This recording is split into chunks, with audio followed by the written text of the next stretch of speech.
8 വർഷങ്ങൾക്ക് മുമ്പ്, കൃത്യമായി പറഞ്ഞാൽ 2016 ഒരു വിദ്യാർത്ഥിനി ബ്രില്യൻ സ്റ്റഡി സെന്ററിലേക്ക് എത്തുകയാണ് MBBS എന്ന ആ സ്വപ്നം യാഥാർത്ഥ്യമാക്കുന്നതിന് വേണ്ടി.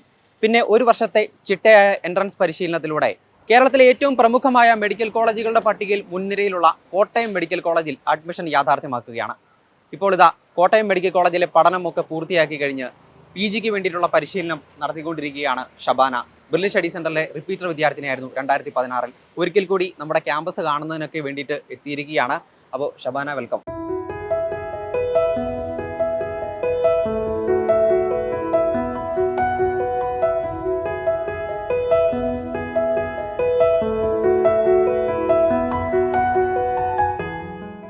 അപ്പോൾ എന്താണ് വിശേഷങ്ങൾ? ഇപ്പോൾ MBBS പൂർത്തിയായല്ലേ? ഞാൻ 2017 ബാച്ച് കോട്ടയം മെഡിക്കൽ കോളേജിലെ സ്റ്റുഡന്റ് ആയിരുന്നു. 2023 ഞാൻ ഹൗസ് ഏജൻസി കംപ്ലീറ്റ് ചെയ്തു. അത് കഴിഞ്ഞ് 1 ഇയർ PG കോച്ചിങ്ങിന് വേണ്ടിയിട്ടുള്ള ഒരു തയ്യാറെടുപ്പിലായിരുന്നു. അത് കഴിഞ്ഞിപ്പോൾ നീറ്റ് എൻട്രൻസ് എക്സാം എഴുതി വെയിറ്റ് ചെയ്യുക, റിസൾട്ടിന് വേണ്ടി വെയിറ്റ് ചെയ്യുകയാണ്. ഓക്കെ. അപ്പോൾ എങ്ങനെയുണ്ട് നമ്മുടെ കോട്ടയം മെഡിക്കൽ കോളേജ്? കോളേജിനെ പറ്റി എൻ്റെ അടുത്ത് ഇപ്പോൾ കോളേജ് കഴിഞ്ഞിട്ട് ഇറങ്ങി ഒരു 6 വർഷം ഞാൻ കഴിഞ്ഞിട്ട് ചോദിക്കുമ്പോൾ എനിക്ക് പറയാൻ ഒരുപാട് ഓർമ്മകളും ഒരുപാട് കാര്യങ്ങളും ഉണ്ട്. പിന്നെ ഓരോ സെക്ടർ വെച്ച് പറയുകയാണെങ്കിൽ അക്കാഡമിക്സ് വൈസ് ഞങ്ങളുടെ മെഡിക്കൽ കോളേജ് ഭയങ്കര മുൻനിരയിൽ തന്നെ നിൽക്കുന്നതാണ്. സ്റ്റുഡൻസിനായാലും എക്സ്ട്രാ കരിക്കുലർ ആക്ടിവിറ്റീസിനായാലും മെഡിക്കൽ കോളേജിൽ ഒരുപാട് ചാൻസസും ഒരുപാട് നമുക്ക് എക്സ്പ്ലോർ ചെയ്യാനും, പിന്നെ കുട്ടികൾക്ക് അതിനനുസരിച്ചുള്ള അക്കാഡമിക്സിന്റെ കൂടെ തന്നെ എക്സ്ട്രാ സ്പോർട്സ് ആയാലും ആർട്സ് ആയാലും എല്ലാ കാര്യത്തിലും നല്ലൊരു ബെസ്റ്റ് കോളേജ് ഓപ്ഷനാണ്. അപ്പോൾ നീറ്റിന് വേണ്ടി തയ്യാറെടുക്കുന്ന വിദ്യാർത്ഥികളെ സംബന്ധിച്ച് അവർ ലക്ഷ്യം വെക്കുന്ന ഒരു മെഡിക്കൽ കോളേജ് ആയിരിക്കും നമ്മുടെ കോട്ടയം മെഡിക്കൽ കോളേജ്, അല്ലേ? അപ്പോൾ അങ്ങനെ തോന്നാനായിട്ട് എന്താണ് കാരണം? ഇപ്പോൾ കേരളത്തിലെ ഏറ്റവും നല്ല മെഡിക്കൽ കോളേജുകളുടെ പട്ടികയിലേക്ക് കോട്ടയം മെഡിക്കൽ കോളേജ് ഉയർന്നു വരുമ്പോൾ എന്തായിരിക്കും അതിൻ്റെ ഉള്ള ഒരു കാരണം? അവിടുത്തെ മെയിനായിട്ടുള്ള നമുക്ക് പഠിക്കാനുള്ള സാഹചര്യം, പിന്നെ അവിടുത്തെ കുട്ടികൾ തന്നെ അവിടെ പ്രൊഫസേഴ്സിന്റെ ഇടപെടലുകൾ, പിന്നെ ഫാക്കൽറ്റീസിന്റെ ഇടപെടൽ. ഇപ്പം നമ്മുടെ തന്നെ ഹാർട്ട് ട്രാൻസ്പ്ലാന്റേഷൻ ഒക്കെ നടന്ന ശസ്ത്രക്രിയയൊക്കെ നടന്ന മെഡിക്കൽ കോളേജാണ്. അപ്പം നമുക്ക് പഠിക്കാനും നമുക്ക് എക്സ്പ്ലോർ ചെയ്യാനും അതനുസരിച്ച് നമ്മളുടെ കഴിവുകളെ തിരിച്ചറിയാനും ഉള്ളൊരു ബെസ്റ്റ് ഒരു എൻവയോൺമെന്റ് അവിടെയുണ്ട്. അക്കാഡമിക് സ്ഥലത്തിലേക്ക് നോക്കുകയാണെങ്കിൽ എനിക്ക് തോന്നുന്നു ഏറ്റവും നല്ല അധ്യാപകരാണെന്ന് തോന്നുന്നു, അധ്യാപകരാണ് ക്ലാസ്സുകളൊക്കെ എടുക്കുന്നത്. അപ്പോൾ എങ്ങനെയാണ് നിങ്ങളുടെ ആ ഒരു എക്സ്പീരിയൻസ്, പ്രത്യേകിച്ച് ക്ലാസ് റൂം എക്സ്പീരിയൻസ്, അതുപോലെ തന്നെ ലാബ് എടുക്കുകയാണെങ്കിൽ ലാബിലെ എക്സ്പീരിയൻസ്, അതൊക്കെ എങ്ങനെയാണ്? നമുക്ക് ഫസ്റ്റ് ഇയർ എന്ന് പറയുമ്പോൾ മെയിനായിട്ട് ക്ലാസ് റൂം ലെക്ചേഴ്സ് മാത്രമാണ്. സെക്കൻഡ് ഇയർ തൊട്ടാണ് പോസ്റ്റിങ്സ് ഒക്കെ തുടങ്ങുന്നത്. ക്ലാസ് റൂംസ് എന്ന് പറയുമ്പോൾ ഒരു പവർ പോയിന്റ് പ്രസന്റേഷൻ വെച്ചിട്ട് അതിൻ്റെ കൂടെ തന്നെ ഫസ്റ്റ് ഇയേഴ്സിന്റെ പ്രാക്ടിക്കൽസും ഉണ്ട്. മെയിനായിട്ട് ഫസ്റ്റ് ഇയർ ക്ലാസ് റൂംസിൽ തന്നെയായിട്ട് നമുക്ക് പ്രത്യേകിച്ച് ക്ലിനിക്കൽ എക്സ്പോഷർ ഒന്നും കിട്ടത്തില്ല. പക്ഷേ സെക്കൻഡ് ഇയർ തൊട്ടാണ് നമുക്ക് പേഷ്യൻസിനെ കാണാനും അവരുമായിട്ട് ഇൻട്രാക്ട് ചെയ്യാനും, അതിൻ്റെ കൂടെ തന്നെ നമ്മളൊരു ഫസ്റ്റ് ഇയർ മാത്രമേ ഉള്ളൂ ശരിക്കും പേഷ്യൻസ് ഇല്ലാണ്ട് വരുന്നത്. ബാക്കിയെല്ലാം നമുക്ക് ഇൻട്രാക്ട് ചെയ്ത് പഠിക്കാനുള്ള സാഹചര്യം ഉണ്ട്. അപ്പോൾ ഈ 5 വർഷത്തെ ആ ഒരു കോട്ടയം മെഡിക്കൽ കോളേജിലെ ജീവിതത്തിൽ മറക്കാനാവാത്ത എന്തെങ്കിലും ഒരു മൊമെന്റ് ഉണ്ടോ? അതായത് ഇപ്പോൾ ഒരുപാട് നാൾ ആഗ്രഹിച്ചിട്ട് അത് കിട്ടുക, അല്ലെങ്കിൽ എന്തെങ്കിലും ഒരു സംഭവം കൂടുതൽ എക്സ്പ്ലോർ ചെയ്യാനായിട്ട് സാധിക്കുക, അല്ലെങ്കിൽ എക്സ്പെരിമെന്റ് ചെയ്യാനായിട്ട് സാധിക്കുക, അപ്പോൾ അങ്ങനെ എന്തെങ്കിലും ഒരു മെമ്മറി ഉണ്ടോ? അങ്ങനെ ഒരു കുറേ മെമ്മറീസ് ഉണ്ട്. ഇപ്പം എനിക്ക് ഏറ്റവും വലിയൊരു മെച്ചം എന്ന് തോന്നുന്നത് എൻ്റെ വ്യക്തിത്വം. എനിക്ക് അവിടെ ചെന്നിട്ട് എന്നിൽ തന്നെ എനിക്ക് ഒരുപാട് ഉയർച്ച വന്നിട്ടുണ്ടെന്ന് എനിക്ക് തോന്നിയിട്ടുണ്ട്. ഇപ്പം പേഴ്സണാലിറ്റി ഡെവലപ്മെന്റിന്റെ കാര്യമാണെങ്കിലും ഇപ്പോൾ സോഷ്യലി ആണെങ്കിലും നമ്മൾ സോഷ്യലി റെലവെന്റ് ആയിട്ടുള്ള എല്ലാ കാര്യങ്ങളും ക്യാമ്പസിൽ ഡിസ്കസ് ചെയ്യും. അതനുസരിച്ച് ക്യാമ്പസ് എപ്പോഴും ഒരു അപ്ഡേറ്റഡ് ആണ് ക്യാമ്പസ്. കുട്ടികൾ തന്നെയാണ് അതിൽ മുൻകൈ എടുത്ത് ഓരോ പരിപാടികൾ നടത്തുകയും കൂടുതലായിട്ട് അവയർനെസ് അവർ തന്നെ കൊടുത്ത് അത് അപ്പം നമ്മളും കൂടെ അതിൻ്റെ അകത്തൊരു പാർട്ട് ആവുകയാണ്. അപ്പൊ നമുക്ക് അതിന്റെ ഭയങ്കരമായിട്ട് നമ്മുടെ പേഴ്സണാലിറ്റി നല്ലപോലെ ഡെവലപ്പ് ചെയ്യാൻ ഹെൽപ്പ് ചെയ്യും. അതെ ഉണ്ട്. ഇപ്പം പുറത്ത് നമ്മളുടെ കാര്യം ഇപ്പൊ തന്നെ ഞാൻ ഇവിടെ നിൽക്കുമ്പോൾ നമ്മുടെ കൊൽക്കത്തയിലെ ഡോക്ടറിന്റെ റേപ്പ് കേസ് അത് കഴിഞ്ഞിട്ടാണ് നിൽക്കുന്നത്. അപ്പം ഇങ്ങനെയുള്ള കാര്യം ഇപ്പം പുറത്ത് ഡോക്ടർ പ്രൊഫഷൻ അല്ല വേറെ പ്രൊഫഷനിലുള്ള ആൾക്കാർക്കാണ്. അപ്പം വേറെ ഒരു കഴിഞ്ഞിടയ്ക്ക് ഒരു എഞ്ചിനീയറിംഗ് കോളേജിൽ ഒരു കുട്ടിയുടെ അത് വന്നപ്പോഴും നമ്മൾ ഡോക്ടേഴ്സ് ആണെന്നും പറഞ്ഞ് അങ്ങനെ നിൽക്കില്ല.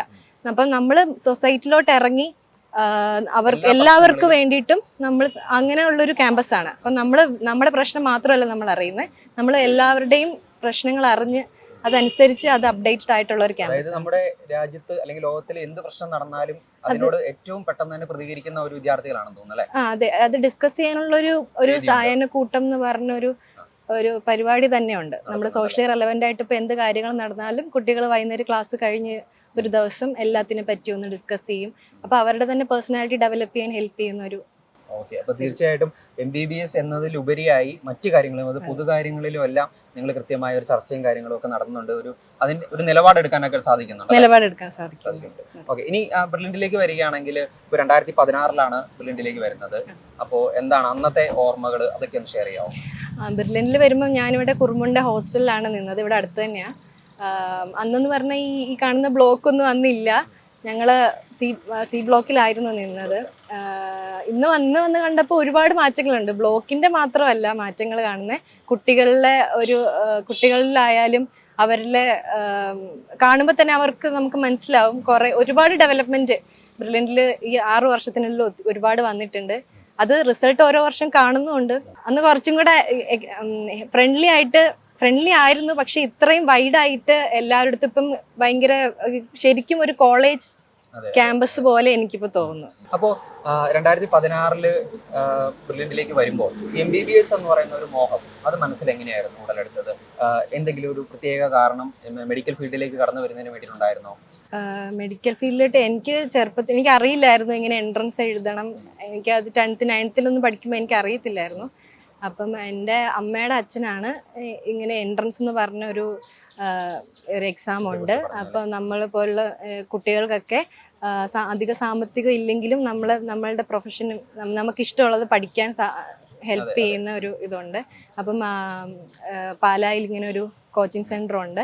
അവിടെ ചെന്ന് പഠിച്ചു കഴിഞ്ഞിട്ട് ഒരു വർഷം അത് കഴിഞ്ഞ് എൻട്രൻസ് എഴുതി കിട്ടുവാണെങ്കിൽ മെയിനായിട്ട് സാമ്പത്തികം നമുക്ക് അത്രയും ഇത് കൊടുക്കണ്ട ഒരു കോഴ്സിനായാലും നമ്മുടെ ഇതനുസരിച്ച് നമുക്ക് ചിന്തിക്കാൻ പോലും പറ്റാത്തത്ര ഒരു ഉയരത്തിൽ നമുക്ക് വേണമെങ്കിൽ എത്താൻ സാധിക്കും ഇവിടെ വന്നാലും എന്നുള്ള രീതിക്ക് അന്ന് അങ്ങനെ നമ്മുടെ അച്ഛൻ പറഞ്ഞു.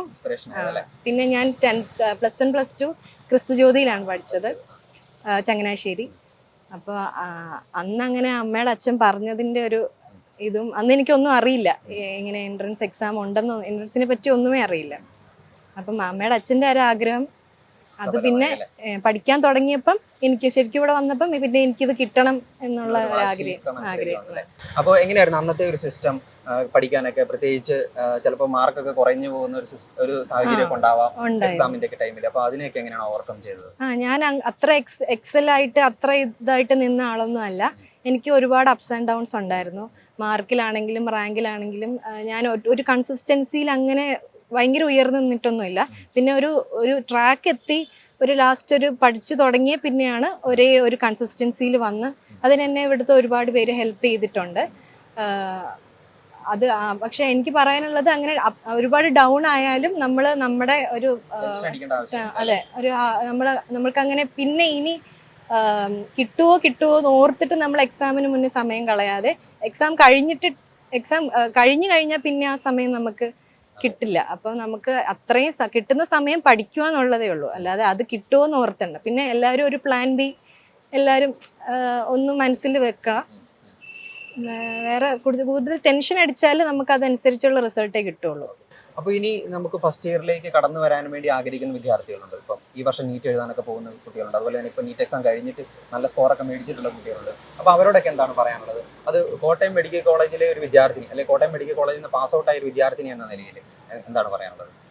കോട്ടയം മെഡിക്കൽ കോളേജിൽ ഇപ്പോൾ ഫസ്റ്റ് ഇയർ അഡ്മിഷൻ എടുക്കാൻ വരുന്ന വിദ്യാർത്ഥിയോട് പറയാനുള്ളതെന്ന് വെച്ചിട്ടുണ്ടെങ്കിൽ അവർ നല്ല ബെസ്റ്റ് ഒരു ഓപ്ഷനാണ് അവർ എടുത്തിരിക്കുന്നത്. അവർ ഇനി നിങ്ങളുടെ ലൈഫിൽ നിങ്ങൾക്ക് ഇനി കിട്ടാൻ പോകുന്ന ഒരു 6 ഇയേഴ്സ് അത് നിങ്ങളുടെ എന്തായാലും ഉറപ്പായിട്ടും നിങ്ങൾക്ക് മെമ്മറബിൾ ആയിട്ടുള്ള ഒരു 6 ഇയേഴ്സ് ആയിരിക്കും. നിങ്ങൾക്ക് കൂടുതൽ ഉയരാൻ എന്തായാലും കോട്ടയം മെഡിക്കൽ കോളേജ് നിങ്ങളെ ഹെൽപ്പ് ചെയ്യും. അപ്പോൾ ഇനി PG ക്ക് വേണ്ടിയിട്ടുള്ള ഒരു ചുവടുവെപ്പിലേക്ക് കാത്തിരിക്കുക വേണമല്ലേ? അപ്പോൾ എക്സാം എങ്ങനെ ഉണ്ടായിരുന്നു? PG എൻട്രൻസ് എക്സാം ടഫായിരുന്നു കുറച്ച്. അപ്പോൾ ഏതാണ് ഇനി ആഗ്രഹിക്കുന്ന ഒരു കോഴ്സ്? PG ചെയ്യുമ്പോൾ ഏതാണ് ആഗ്രഹം? എനിക്ക് PG മെഡിസിൻ കിട്ടണമെന്നാണ് ആഗ്രഹം. അത് കിട്ടുമെന്ന് അറിയില്ല, പക്ഷേ ഇപ്പോഴത്തെ ഒരു സാഹചര്യത്തിൽ നമുക്ക് ഒരുപാട് ഹാർഡ് വർക്ക് ചെയ്യണം അതിലോട്ട്. അപ്പം നല്ല ബെറ്റർ ഒരു സ്ട്രീം ഉണ്ടെങ്കിൽ ഞാൻ അത് എടുക്കും എന്നുള്ളത്. ഏതെങ്കിലും ഒരു ക്യാമ്പസ് മനസ്സിൽ, ഡ്രീം ക്യാമ്പസ് എന്നൊക്കെ പറയുന്ന പോലെ മനസ്സിലുണ്ടോ? കേരളത്തിൽ തന്നെ കിട്ടണം എന്നുള്ള ഒരു ആഗ്രഹമാണ്.